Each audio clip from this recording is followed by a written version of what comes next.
Hey, yo, it's me, Pops Fan Marmalade, and you're watching the Comics-Related Madness Network. Huh? So come get some. CromCon. CromCon. Hey, we want to shout out to our sponsors, Daytona Beach Comic Con. If you are a fan of comic books, if you're a fan of comic book conventions, and if you like meeting comic book creators and getting comics and comic-related stuff, then you need to make your plans to attend Daytona Beach Comic Con. This year's show is September 9th and 10th. Silverline will be there, so you should make your plans to be there too. We'll see you there. If you like comics and find yourself in the Orlando, Florida area, doesn't everyone come to Orlando at some point in time to see the House of Mouse? But when you're here, you need to make it a point to visit Coliseum of Comics, especially the one on East Colonial Drive. They carry Silverline comics, even a limited edition Coliseum of Comics version of our comics. So, when you go, be sure to ask for Silverline Comics and tell them we sent you. OCD stands for Orlando Collector Deviants. OCD, Steve and Trish, they're a family of geeks who promote geek things, particularly those around the Orlando, Florida area. They're big supporters of Silverline, and we think you should be supporters of theirs too. Go give them some love. If you are an independent comic book maker and you need to get your independent comics made, you need to look no further than Kablam! Kablam Digital Printing. They print our books, and they do a bang-up job. They're not only trusted by Silverline, but many, many independent comic book makers.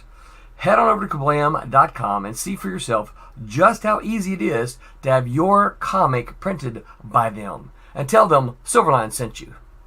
Hi, this is Tim TK, host of That Silverline Show on Tuesday. Join us at 11 p.m. Eastern, 8 p.m. Pacific every Tuesday night as we discuss pop culture and the joys of making comics. Hi, I'm Barb Kilber, co-host of Silverline's Wednesday Wham. Join us each Wednesday night as we discuss comics, literature, movies, and anything else that may catch our attention. I'm Roland Mann, and I host Silverline's Silver Sunday. Join me every Sunday at 8 p.m. Eastern as we make mine Silverline.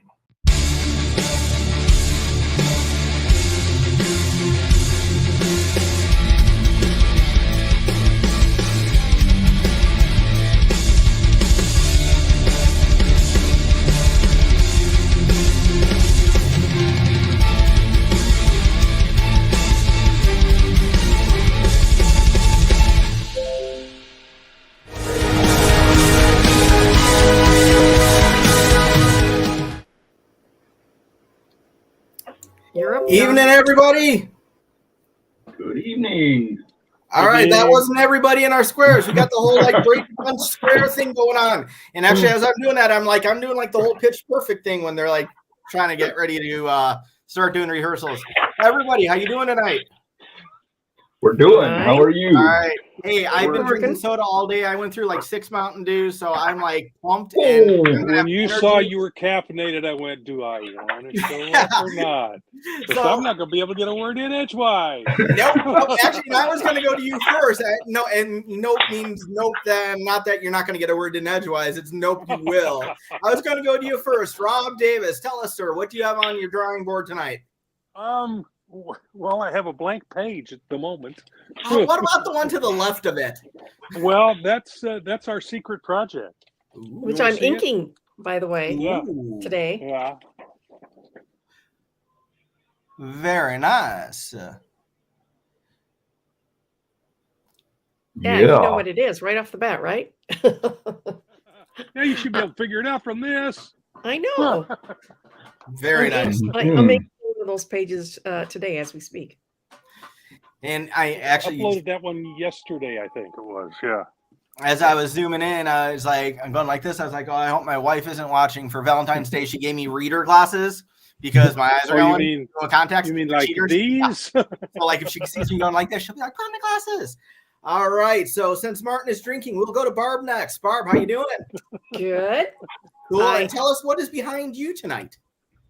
You have two lovely posters. Those are my Divinity posters. I got a show coming up this weekend. Well, I know that, but we want the audience to know. Oh, our audience wants to know. This is my book, Divinity, which I just got done laying the flats for issue 4 this morning. So I jumped on the As Cannot Be Named project this afternoon. And once I get those 2 of those pages inked up, I'll jump on and do the contours on the colors on Divinity. And Non-Silverline, I am working on a Wizard of Oz project. So, Ooh, very nice. yeah. And Martin, how you doing tonight?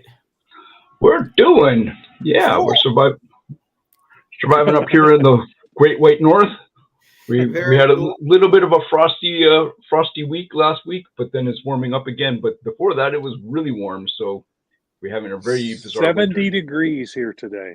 Huh. That's unreal. Yeah, it was in the mid 50s, like almost 60 here in Wisconsin today. Yeah, and that's very unusual this time of year for both of us. So Yeah. Mm-hmm. The yeah, buds are that's- the trees are all going to nice. bud out early. That's It what's was going to happen. So there's a comic book villainess named El Nino, right? Or El Nina. Well, there should be. There should be, definitely. El Nina, since we're talking about villains, is right tonight, right? Well, Is it El Nina Nina? is the little one, and El Nino Oh, is okay. the larger, is the big Okay, one. so it's not male or female in No, this particular no. case. Oh, Yeah. I thought El Nino was male. No, Well, that's what I thought it's not too. but masculine? apparently- I mean, somebody look it up on Google, but yeah. From what I understand, are you doing the comments, Martin? From what Oh, I yeah. understand, that every few years there's El Nino, which is a more stronger Bigger. system than El Nina, which is a weaker system. Yeah, but I thought Hey, in Pops. Spanish it was, yeah, hey, Pops.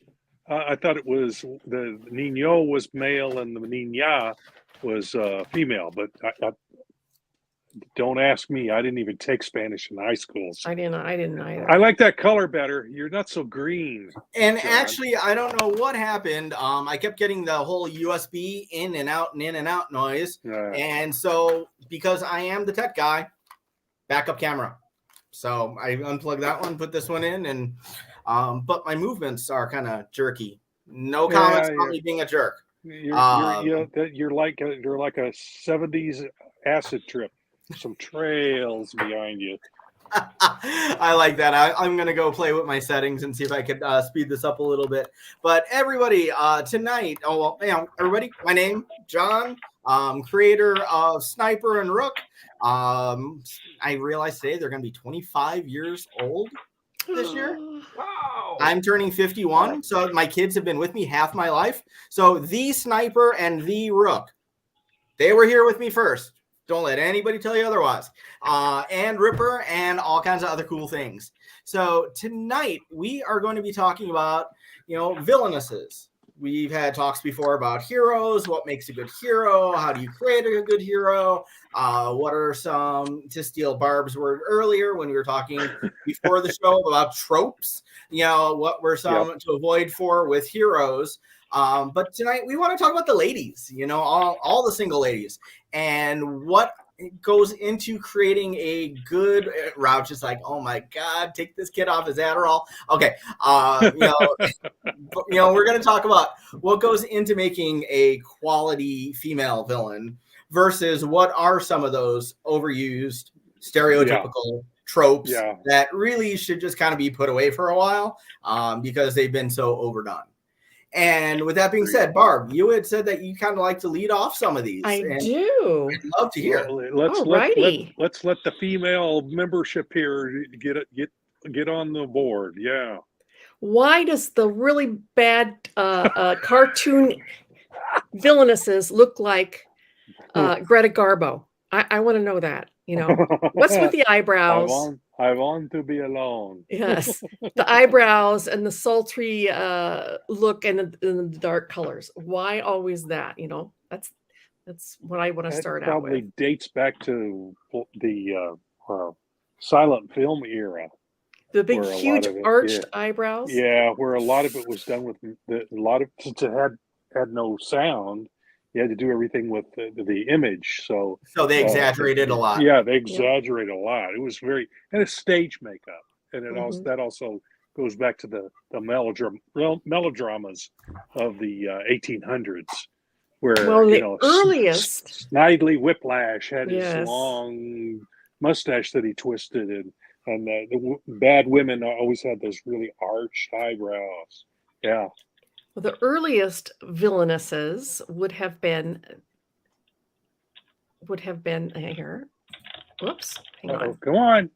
I'm pushing wrong. Yeah, there we The go. evil queens.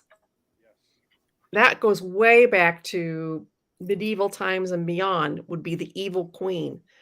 So that's the very first trope that you run across, and these are just some nifty little. And here again, look at the eyebrows here. What is this? Yeah. And the eyebrows will, there. I mean, Yeah. I really thought she chewed the scenery really well in that particular show. I liked her portrayal in that. But yeah, it's a trope. For Hela, That's is that the the one you're that's talking about? The Thor. one in the middle. Yeah, Thor. Yeah. Was that Kate Blanchett? Yes. Or yeah. Yes. Yeah. Yeah, was- that costume was amazing, and that headpiece. Oh my god! I mean, like Yeah. she was not a badly modified comic book version of herself. She was off the page, straight off the page. Yes. It was very impressive. And she was incredible in the part. She was incredible. Yes. Yeah. But Who's again, in the bottom right? that is from what's that TV show? Was that Once Upon a Time? Yes, thank you. Okay, I thought it might have been. Her real name is Lana something or other. I may or may not have had a little bit of a crush on her while that show was on. I cannot. May or may not. Which was it? Oh, definitely. Okay, the list of people I have crushes on is was about this big, but now that I'm married, no more. And of It's all course, good. Snow White was one of the original evil queens. And Cinderella, not Cinderella, Snow White here too. This is another trope that we see very often. It's the manipulative, greedy biatch trope, Mm-hmm. where they're after power and money, and that's all they care about. So they have very little compassion, and we don't see them as three-dimensional characters. They're only after their power or money. So really, no substance. No Yeah, substance. I'm wanting those two. Yeah. And again with the eyebrows. Yeah. Look at this one here. With So the eyebrows. I wonder if that's partly to signify like the ultimate worldly woman, right? I don't know. Like no, or very few, if any, redeeming qualities. Hard to say. That might be going a little bit extreme, but The third trope I see a lot is the psycho chick trope. Yeah. Okay. So we've got obviously Harley Quinn is right at the top of our psycho trope. And then we've got Bellatrix Lestrange from Harry Potter. Obviously, she looks very psycho. Look at that. Well, that's Helena Bonham Carter. Yeah. That's the kind of character she plays. Oh, is that who that is? Yes. Yeah, to the nth degree.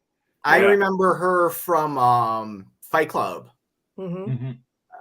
Macbeth. And we also have Dolores Umbridge, also from Harry Potter. And one who crosses over into a subtrope, which is the psycho chick Sharon Stone played in A Fatal Attraction, but she's also the femme fatale. So that's the subtrope is femme fatale. So could you define femme fatale for us? Somebody who uses their sexuality to get what they want. Sure, Okay. say la femme. Yeah. Yes. Another trope, the wicked witch. Why is it there are the women who are wicked witches are always ugly, and the men who are warlocks are usually handsome? Probably because the concept of a witch. You know, Well, not always, but yeah, usually. Yeah. Going back to Once Upon a Time, Lana in the bottom corner. Yep. She kind of falls into both categories because she had witch-like powers, right? I don't know. I'm pretty sure she did. She was a queen. And she was gorgeous. So I guess that might be one that's I've said, but you're absolutely right. Usually if you think witch, very not attractive. The three crones in Hamlet. Yeah, they were ugly. All right, my last trope is the most realistic as far as I'm concerned. These are the most well-rounded villainesses. And this would be the sympathetic lost lamb trope, where we have Catwoman. She's conflicted. She's more well-rounded because we can sympathize with her a lot. The same goes with Scarlet Witch. She's good, then she's bad, then she feels bad about about being bad, so then she flips back to the good. She's conflicted all the time about it. And while many people might think that Kathy Bates was one-dimensional, I don't think so. I can understand her. She was lonely. Oh God, no, I can't remember the name of the movie. Misery. Misery, thank you. And I think Anthrax did a song about her, as a matter of fact. Yeah, I mean, she was lonely. She was obsessed with this. I mean, how many of us get obsessed with a celebrity? You know, I can actually kind of sympathize with her. She did a lot of evil shit, but oops, I'm sorry. Stuff, yeah. Yeah. And does anybody know what these two down here are? Two little old ladies. Arsenic and Old Lace. Yes! I don't remember the ladies' names, I've but heard yeah, of that. that's what it's from. Ding, ding, ding, ding. What a great play and movie. Cary Grant plays the. I don't know. I don't remember how he's related Their nephew. to them. A nephew, or Yeah. These are his and elderly it's aunts. it's a madcap, funny as heck, but it's about murder. Yeah. These two lovely little old ladies. Oh dear, have a cup of tea. You know, With arsenic. arsenic in it. Yes. Oh my gosh, yeah. These four encapsulate to me a more sympathetic villainesses, where they don't come across as one-sided or evil. They've got more complexity behind their personas than just "I want to kill you." You know. So those are my tropes. So we can touch on some of those. Going with the Catwoman, I love the fact that you had Michelle Pfeiffer in there. Because there's been so many different iterations of Catwoman, with so many retellings of origins and everything. Going along with the sympathetic route that, as you had placed her here, her in Batman Returns, absolutely, her version fits that perfectly, because the Anne Hathaway version in the Nolan series of Bat films was also. Was it? I haven't that. seen that one yet. Actually, it's worth seeing. I don't think she's. I like Michelle Pfeiffer's Catwoman a little better. I thought she was a little more. You knew more about her. You understood her more.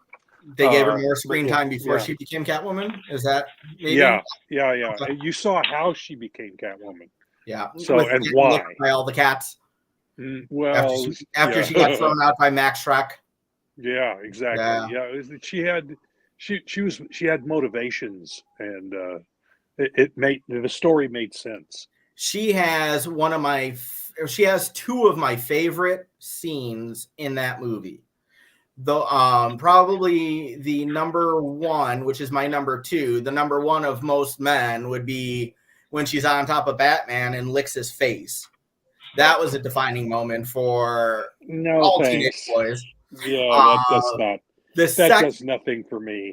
I said teenage boys. Rob, you were teenage then. I was a teenage boy. That wouldn't have turned me on either. But my favorite with her was after the transformation, when she was back in her bedroom and she had that neon sign that said "Hello there." Yeah, and she did like one smash and changed to "Hell here." I was like, that was cool. That move, just the whole lighting was fantastic. That's the kind of stuff that Tim Burton is really good at. I wish he was good at putting it all together in a better story, but that's a discussion for a different time. Well, at least it wasn't Batman and Robin. So anything that wasn't Batman and Robin is, by comparison, is going to be better. Scarlet Witch is my son's favorite comic book character, favorite Marvel character. Oh yeah, he calls her Mommy Wanda. Like he loves Scarlet Witch. And like the flip flopping between evil, not evil. You know, if you watched WandaVision, was she evil? Does Was he she not? watch? What's that? Become enamored of the character from the comics or from the Marvel universe? All MCU. Yeah, all MCU. Okay, yeah. So nothing from the comic books. No. Yeah, because that's a whole different deal. Yeah, and he won't let me tell him about comic book stuff because he says he doesn't want spoilers. Oh, I'm like, okay. dude, this was written 40 years ago. But you know, I guess the spoiler warning. He doesn't want to spoil for him. Okay, well that's cool. Yeah. So Barb, I like the tropes. I like the categories, and you provided wonderful examples. Thank you. Well, my brain is not completely going. There we go. So Anthrax, one of the greatest heavy metal bands ever, has a song called "Misery Loves Company." And really? Yep. And the chorus, I want you to write for me and only me a really extra special story. Make it mine, every line. Don't make me sorry. It's what I want. It's what I want. And I'll tell you what, you know me, I could be a very, very vicious critic. So that's definitely got to be an homage. Oh my God, that is awesome. Yeah, they've also done songs about Judge Dredd. You know, that song is called "I Am the Law." You know, so yeah, Anthrax has a lot of love for comic books and movies and such. So yep, there's definitely that. I think that was on their album Euphoria, something. Got me. I'm not much of a metal fan. This song's about the 1987 psychological horror film Misery. Yes. So cool. Yes. And I mean, while the Kathy Bates character can also edge over into the psycho chick territory, she's also understandable, you know. Whereas I feel very little connection with Harley Quinn because she's just flat out crazy, you know. I don't find a whole lot of connection to her. Well, Harley Quinn kind of becomes more soft. And they then one upped her with the new girl Punchline. So the new girl Punchline, she's like, if you thought Harley Quinn was demented, Punchline then goes even further than Harley Quinn. So I mean, I don't know. They kind of softened Harley Quinn over time. They didn't make her as nuts. I'm not reading DC stuff these days. Yeah. So, but I saw a recent double page spread about like the Bat family. You know, and Harley was actually represented in there. Yeah, so really? I don't know how much the Bat family. Well, I don't know how much they're doing with her as anti-hero, but it kind of sounds that way. That, like you said, they're softening her up. That seems to happen actually, and we could even talk about that with villains and villainesses. You know, if they do hit a level, when they start off bad, if they become popular, it seems like a lot of bad people start getting written more anti-hero or more with a good heart. The redemption arc is they want to put them through a redemption arc if they start to become popular. That's what they did with Loki. You know, he was the bad guy, but all the fangirls fell in love with him. Think about they did a redemption arc. Yeah, Beauty and the Beast. Yep. Loki's supposed to be the devil, so. And they do that with a lot of the women. He's the trickster. That's not the devil. That's a different. Yeah. The 90s, when Venom Lethal Protector came out, I'm like, Lethal Protector, really? Venom was cool, or you know, the original Venom. You know, before they totally made him go off the deep end. I like that idea. But then they made him. You know, later on he was Flash Thompson too. Who else did they quote unquote redeem? So, Deadpool. Love Deadpool. Always loved Deadpool. Mm-hmm. Love Rob Liefeld. Always loved his art. Deadpool was an amazing creation, and like he was just like a badass killer. And then they even started making him nice. It's like Dr. I cannot wait for the third Spider-Man films. What's that? Dr. Octopus in the Spider-Man film. Yeah, Doc Ock. Doc Ock at the end of that. The what was it? Spider-Man 3. No Way Home. No. Well, Oh there no, was you're one talking before that. Spider-Man I'm 2. talking about the original where The he was Tobey redeemed Maguire. at the end. Oh. I mean, so yeah, that's with the first. The guy from Sony Indiana Jones. Spider-Man. Yeah. Alfred Molina. Molina. Yeah. Yes. Plus, he was also in No Way Home, though. He reprised his character, which I have not seen that yet, so I don't know how He was what that excellent. was all about. They, I can only imagine he was great in the other one. But, Barb, if we could go back one, and we're going to talk about Shigo. I love Shigo. That's the one that I picked. Everybody out there, and my kid was stoked because he loves Shigo too. Well, there's that eyebrow again. Oh my goodness. Okay, so we were talking about Venom, Harley, Venom, Deadpool, Beauty and the Beast was brought up about people who changed.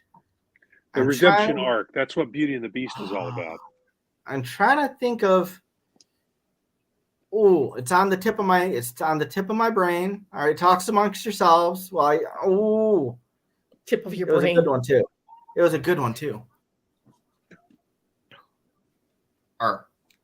Been a long day. Why don't we go on to Shigo then? Your caffeine is worn off. Yeah. What's that? Why do you like Shigo?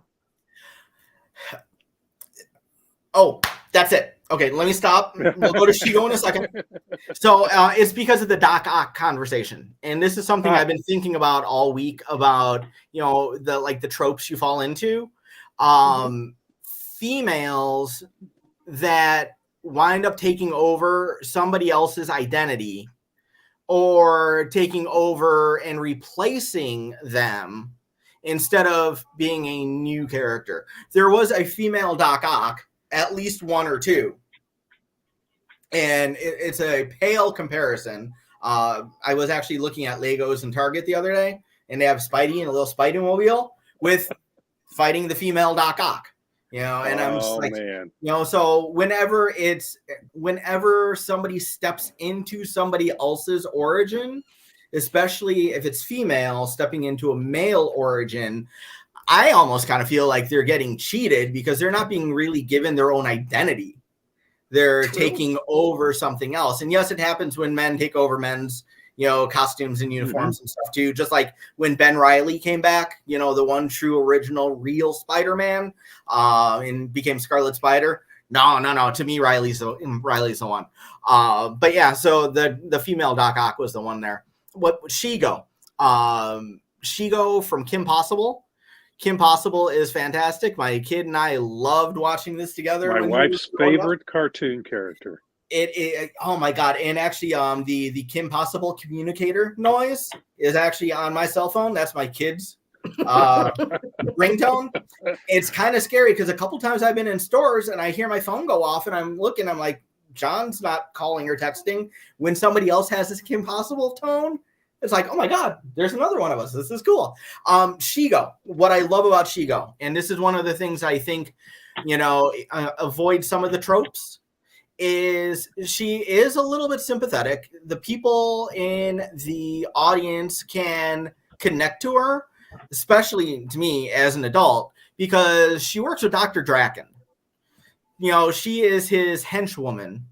Draken's an idiot. He's not very And she's bright. not. And she's not. She is smart. She is the smarter of the two. She is the more competent of the two. She is the more able of the two. Similarly, Sniper and Rook. Sniper even knows Rook's better than him. So Shigo kind of like puts up with Draken in a way that you could tell that she's just so like irritated with him all the time. It's like, okay, whatever, because you seem to think that's why she's bad, is because she's so irritated at him all the time. That's why she's angry. It has nothing to do with anything else. It's all about having to deal with him. And she just likes being evil. She likes being a bad guy. In female form, I don't want to say bad girl because that's a whole different genre, but she likes being a villainous. She likes fighting. She likes being bad. That's just who she is. but we could connect to her because we all have worked with or know people who are stupid, and we're like, okay, really, I'm working for you. Oh, yeah. Okay, sure. And Martin, I want to go to you next because I have a perfect segue. Okay, so when they had, when I saw Shigo and the way that she related to Draken being like the leader, but it's like how he's not very smart. That's very similar to how I saw Cobra Commander from G.I. Joe, one of my all-time favorite things in the comic book. Cobra Commander, badass. Okay, in the cartoons, Cobra Commander was a whiny little brat. He was like, "We'll pay for your insolence," and he always whined and complained and yelled retreat. I mean, he was a little wussy. But Martin, is there anything that you want to talk about along any of those lines? Well, obviously there's Baroness, right? So, I mean, she's probably a standout character on the Cobra side, and she's pretty much the brains of the outfit, I would think. So, I don't know. She sticks out. That's all I got. We're gonna touch on our own Silverline villainous, and then we'll move. Well, I'll get out of this, and we can just chat. Cool. So this is Widowmaker. Maker. Yeah, Widowmaker. She is. These are my inks on Widowmaker. This is the character design for Widowmaker, and what she carries. This her little whip here. This is what the whip is, and it's more like a cat of nine tails without the nine. But it's wicked. It's got all these sharp like little. A mace. It is. It's like kind of. It's got these little razor blades on the end of it, so you don't want to get. Oh my goodness. Yeah. And she I runs. don't want to meet her. She runs the human trafficking ring in Cat and Mouse, and I think she's. And she also. I mean, and this is like classic villainous. She's got one eye is a jewel. Yeah. So Wow. Yeah. So I always so thought actually, that's something that hasn't been. I don't think it's addressed in the comic. It doesn't really. So is the eye just happens to be a jewel, or does it do anything, or is it just it's an emerald. An emerald. She's an emerald in for an iris. I don't know what happened to her eye. You'll have to ask Roland. But right, so, one eye is a emerald in her eye. So now her name is the Widowmaker, and I think it finally struck me the symbol, which to me is a little bit oddly placed. Is that symbolic of a black widow? The like right on her pelvis there. Yeah, that's a design of a black widow on. Okay, so all right, so like she. Kind of I was trying to figure out what that was for the longest time, and then like just before we started the show tonight, I was like, "Hang on a second." She does not like men. She feels that they are the inferior race, and that she makes widows by killing men. So she doesn't like the fact that men think they rule the world, and so she kills them. Yeah, that would technically be a hate crime. Mm-hmm. Probably. Yeah. Most crimes are. Now I'm trying to figure out if she's kind of, she seems to be a hybrid between a black widow and a scorpion, right? Is that kind of correct? Well, yeah, she's got a whip. The whip kind of acts as a tail. Yeah, that's interesting. That's her sting or her bite. So somebody. And are you thinking about the arm and leg armor with the boots? Yeah. But somebody also told me that her hair, her ponytail, the way it was shaped, is supposed to represent the scorpion tail. Huh. She does have a barb at the end. Yeah. So there you you go. Can't see that. You can't see that here, but when she wears it in a braid, I believe. Yeah, there's a scorpion. Yes. So this is a scorpion chair of some kind. Then I guess they go through some sort of initiation ritual in this scorpion chair. In the scorpion chair, so she has some symbology that's scorpion related. So yeah, I can't remember who told me that her her ponytail is supposed to have a scorpion, feel like a scorpion tail. Yeah, Yeah, I think I have a couple of pictures of her with a braid, and at the end of the braid, it's got like this this barb that she's got braided into her braid. All right, we're back. Take it, John. I see like the pout. You're like, take it, John. All right, so if we're gonna, Here's Johnny. so are you going for like the Jack Nicholson version or the Ed McMahon? Either So one. what do you think makes the perfect villainess? So for me, it's somebody that, you know, like you said, avoids the tropes, or if you start with it, it turns it on its head, where you think you know where they're going with it, but you don't. I kind of told the Sniper and Rook art team in our chat just a minute ago. I'm going to drop a sneak peek. Barb, I sent a picture through on our Wednesday Wham chat. If you could throw that up, I just want to give a shout out to penciler, inker, and then colorist we'll talk about next time. Because Sniper and Rook Area 51, number 2, is well on its way for completion. And there will be a villainous new to the Sniper and Rook / Silverline universe that will be showing up starting in this issue. And the splash page is gorgeous. Somebody's dog is having it. That's my dog. He's so excited. Bear's like, come on, show the pic already. There we go. I had to get it downloaded first. This is the splash page to what will be our Sniper and Rook Area 51 number 2. It is beautifully penciled by Thomas Hedgelin II, and it is beautifully inked by Matthew Seaborn. They are doing the art chores for the remainder of the series. The first artist who did the first issue was able to commit to one issue, and these young gentlemen who are amazingly talented stepped up. It's an honor to work with them. And so this is the splash page, and we can take it down now because I just want to kind of give people a little bit of a taste, whet the appetite. There will be a villainess in there, and Barb, you know, I was thinking of you because she is going to fall into one or more of the tropes that you had, but I hope that what I do with her and how I try to flip the script will make you proud. So make her more complex than just a two-dimensional character. Absolutely. Mm-hmm. Yep. So, you know, to me, any good villainess, it should be somebody that you can relate to on some level. I think that any well-written character, villainess is included, you should be able to understand why they do what their motivation is. Yeah, exactly. Even if you vehemently, completely disagree with it, and you know, nutcase and wrong, you know, but you're like, okay, I understand how you're nuts, like a Harley Quinn or something, you know. And when we were talking Harley earlier, I think that we kind of really even need to separate it from like movie Harley Quinn from Batman animated series Harley Quinn, because the two are definitely different takes, different characters with the same names, really.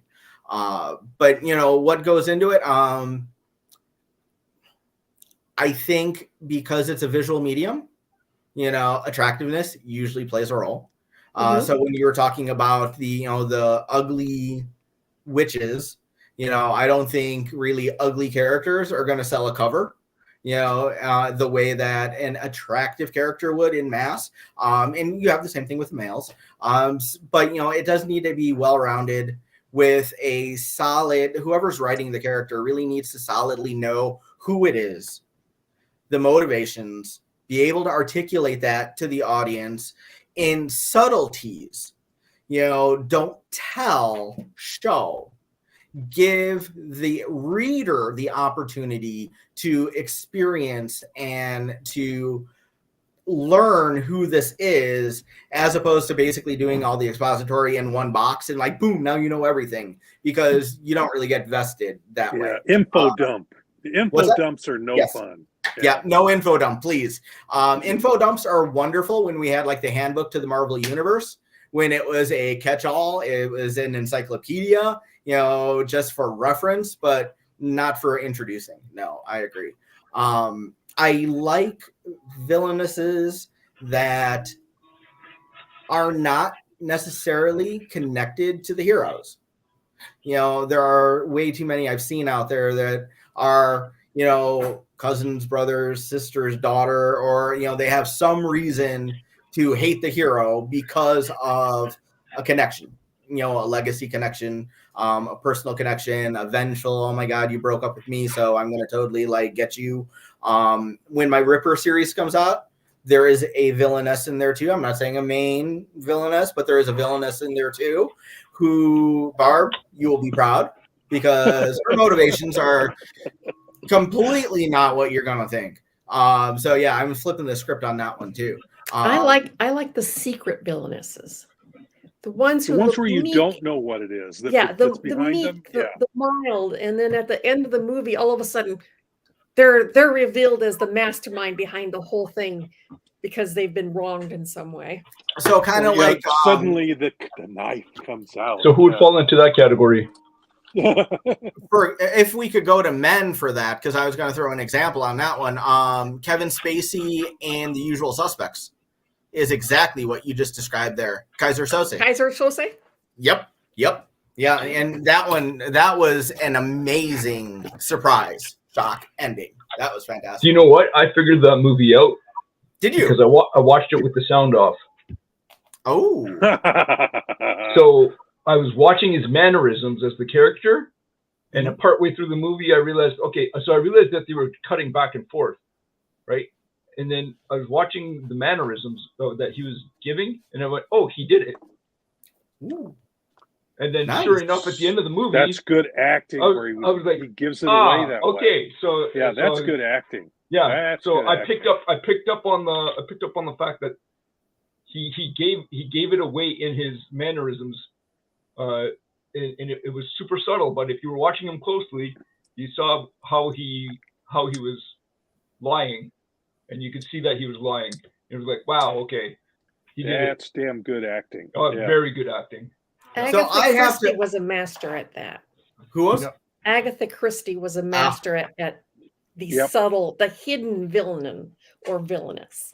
Right. Okay. So there was usually some motivation that was either hidden and exposed. It wasn't exposed openly. It was kind of like off to the side. You didn't catch it. A lot of times she would throw that stuff in. When you're reading Agatha Christie, she's usually fair. Not always, but she's usually fair. The clues are there, but you really have to pay attention to what she's doing because she's incredible at that. Yeah, we love the Agatha Christie movies because we're always guessing right up to the last minute. Oh yeah. So here's a question: Have we actually defined what a villainess is? We've been talking about them, but have we defined what makes a villainess a villainess? Non-ethical criminal. Ooh, define ethics. Gray area. Gray area. Well, it depends. Do you believe in objective truth or not? Depends on your definition of truth. But that's going to veer into a whole different place. Well, in any good villain or villainess, they don't think they're the bad guy. They're the hero of their own story. They're the hero of their own story. So they're a narcissist. So, well, yeah. Often. Narcissist, sometimes, sociopath. Yeah. I think I shared this on a previous episode. Sometimes they're broken. Wednesday Wham. Catwoman was broken, and but not always. I mean, Cruella de Vil isn't broken. She's just nasty. Now, did you watch the Cruella movie? No. Okay, I haven't either. And no interest. Because that's a redemption arc. Yeah. So is all the Maleficent movies. Yeah. Those are redemption arcs. And more palatable to the fans. That goes along with what I was saying I like about Shigo. She's just a bad girl. She likes being bad. There is no redemption arc with that, I'm not bad. I'm I'm just drawn that way. Jessica Rabbit, she's a personal favorite. But she's not the villainous in No. that. She's Bad girl. Yeah, She she's a played bad patty yeah. cake. We were talking about bad, good girl, bad girl. Yeah. Hey, Martin, I have a question.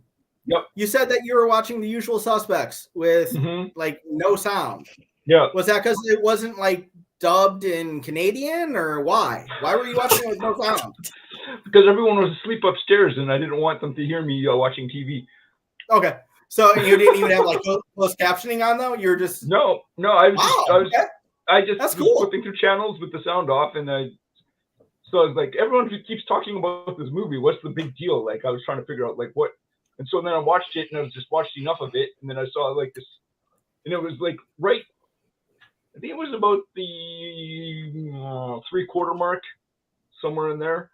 Then I watched about a 15-minute segment, and they were cutting back and forth between the ship and his telling of the story to the detective or whatever. So they kept cutting back and forth and then there was a mannerism that he did, and I went, "Oh, he did it." But yeah, I was watching it because everybody was in bed, and I didn't want the TV on to wake them up. That's very kind. That's good. But that's how I tell people to learn storytelling for comic books and for film, is to see how they set everything up. Turn the sound off and just watch how they set things up. As an artist, that's one of the best ways to learn storytelling. Oh, cool. Especially if it's a good director. Like I always pick Alfred Hitchcock as one. But that's one of the perfect ways to learn. Can you tell the story without the word balloons? Exactly. You should be able to get the gist of what's going on without the word balloons. Sometimes they're instrumental in getting details, but you should be able to kind of tell what's going on even without them. To go back to Martin's The Baroness, which went back to my G.I. Joe, I think one of the best comic books ever, G.I. Joe number 21, Silent Interlude. First appearance of Storm Shadow. We find out more about Snake Eyes. Scarlet's in there. All 22, 24 pages.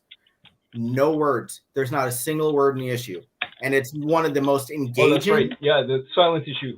Yep, it's one of the most engaging comics. It was actually the first G.I. Joe comic I ever got. It was in one of the 3-packs with the strip covers like they used to do on the newsstand. And I wondered, I'm like, do G.I. Joe comics not have like dialogue? This is weird. I was in junior high at the time, so I just started collecting, I was like, oh, this is very strange. But yeah, it is honestly one of the best comics I've read. I love that's a writer who understands the medium. Yep. Who can write to an artist to tell the story without a single word of dialogue, or even word. G.I. Joe 21. It's called Silent Interlude. Is that Larry Hama? It was Larry Hama. Yep. Yeah. And Larry actually did. Okay. Yep. Larry did the layouts, and I think I want to say Ron Wagner did finishes. But don't hold me to that. It's long enough ago. I didn't actually read the book, but I was aware of it. And there was a lot of talk about it when it happened, about how good it was. So it was inked by Steve Leahola. Lealoa, yeah. Anybody listed for pencils or finishes? Oh, yeah, pencilers was Larry Hama. Inkers was Steve Lealoha. Colorist was George Russos. Okay. So writer Larry Hama? Yeah, and he did the layouts. And Larry Hama wrote it as well. Okay. I like Granny Goodness. Granny Goodness. Yes, I was going to bring her up. You beat me to it. Where's she from? Beat me to it. I know that name. New Gods. New Gods Superman. Yeah. She was Mr. Miracle. She was one of Darkseid. She was Darkseid's like drill sergeant. She trained. So she trained the soldiers in his army. Right. She also trained Big Barda, and she was like the ultimate abusive granny. She's a sadist at her basis. She's a sadist. She loves inflicting pain. It's I would love to see Big Barda in the new DC universe, whenever they relaunch. I I would love to see a good take on Big Barda because I think she could be a fantastic character, like played by like I'm picturing like something like a Gina Carano or something. That's I was what going the- to what I say was she'd gonna be say, perfect Gina for that. Carano. Yeah. She'd be perfect for that. Yep. Yeah. She'd be Yep. a perfect Big Barda. Yeah. They need to put her in platform shoes or Oh, something right. because she needs to be taller. So actually, a female Yeah, Furies, camera which work. is I mean, look at Michael Keaton in Batman. I mean, give me a break. The guy's short, and they made him look huge. So yeah. Martin, what did you have, sir? Oh, I was just going to say that the female Furies is kind of like the conglomeration of all the character tropes stuck into a team. Because you got Big Barda, you got Lashina, you've got Mad Harriet, who's the witch. Lashina is, I guess, like I don't know what she would be. She'd be like the bad girl because she's got the whip or whatever. Stompa. Mhm. I don't know where Stompa fits because Stompa's like she goes around stomping things. So she just sounds like an angry girl. Then there's Artemis. I'm not sure who she is, but yeah. I always Yeah. like Mystique too, because I'd love to be able to change into anybody in anything I wanted to be. You know, oh look, let's slip into the White House. Oh, suddenly I'm President Biden. You know, Did you hear the most recent change to Nightcrawler's origin? No. yeah, I Nightcrawler? heard some rumors about it, but I don't. know Yeah, what the so truth is. Nightcrawler's origin has now changed. That Mystique is not his mother. Mystique and Destiny have been a couple forever, and Mystique morphed into male form so they could procreate. Let's get it on. And Destiny, so Mystique as a dude got Destiny pregnant. So Mystique is a parent, but is not the mother. Okay. So I guess when Boy, the man, physicality they just- changes, the whole biology changes. Yeah, apparently, because zygotes, the whole thing. You know, Yeah. that's a little out I don't- there. Only in comic books. We'll leave it in comic books. Did we just give Martin an aneurysm? Yes. Do they even have those in Canada? Yeah. Yes. Apparently, I she think can it's- also produce zygotes. So you know, I think it's time in comic books that we just kind of wipe the slate clean and start with a whole new slate of characters. You know, That is what we're I doing think at it's time. Silverline. Exactly. I think that's why I'm so supportive of Silverline. I think that's exactly what they're doing. What needs to be done. You need to just start create new characters. We beat Superman and Batman to death. Let them lay fallow for a little while. We can come back to them. But let's do something new. Definitely. the ultimate Let femme good be fatale, good and bad be bad. enchantress. The Enchantress. Yeah. She's the ultimate femme fatale. She tosses love potions or whatever or out like candy, and she's obsessed with Thor. Mm-hmm. I remember actually one of the coolest issues of Thor I read was with Enchantress, and it came out years after, but it had in the book, the upper right-hand corner, it said an untold tale from the Secret Wars. And it was Thor and Enchantress kind of went off on their own for a little while during Secret Wars. So it was like, it was retconned into it. But I maybe Ron Friends drew it. I could be wrong. But I just thought that it was really, really cool because they did retro put that in there. And as those two were mightily powered, they're kind of like, okay, well, we got just like these other superhero-y people, but we're like gods. And so it was kind of cool. I like that. Barb, before I forget, because I had to look it up. You were talking about Agatha Christie does a good job. You could figure things out. Martin, you were talking about, Usual Suspects, how you were able to figure out Kaiser Soze. He did it. Have any of you seen the TV show? It's a series of miniseries on Netflix called Murderville. My wife introduced me to it. Hadn't even heard of it. Okay, you need to watch it. It is awesome. It's funny. Murderville. As heck. Murderville. So basically, they have celebrities that get dropped into this scene where they have no idea what's going on, and they're like yes, I've heard police about trainee. this. Yeah. I know what you're talking And about. so like Yeah, a lot of the stuff is made up, and then like they're a homicide detective trainee, and the guy who's training them is kind of a jerk, and so like they're fumbling their way through. So like Conan O'Brien was in one. No script. There's a football guy, I forget his name, but at the very end, they say, okay, so who did it out of these three? And they see if the celeb could actually figure out who really did it Can and actually why. solve the crime. Because the pieces really are throughout. It is a lot of fun. It's funny. Yeah.